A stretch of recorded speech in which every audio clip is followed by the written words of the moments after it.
Rob Domofsky and Pete Doherty at Lambeau Field after the Packers' 55-7 win over the Tennessee Titans. And Pete, at this time of the year, you can see teams that are playing out the string. They're so beat up. They've lost multiple starters, like the Titans have on the offensive line. That said, can you make anything out of this? I don't know. The Packers are, rightly feeling like they're peaking now.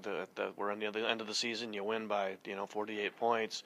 But it still only counts as one win, and you got to keep playing well. This team, this Titans team, loses. They're missing 5 starters in the offensive line at 4 positions. They were down 2 to their third center, and their quarterback just is not ready for the NFL.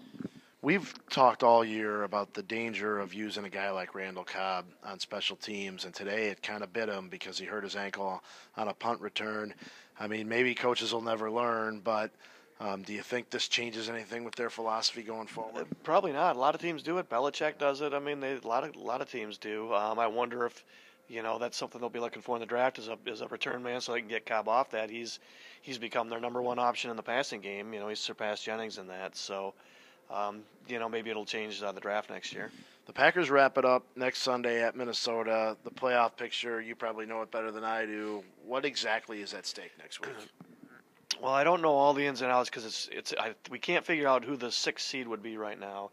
Too much has to happen still tonight and next weekend.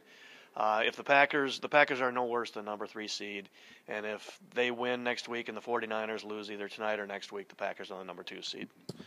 Well, that'll do it for Game 15 of 16. We'll talk to you next week.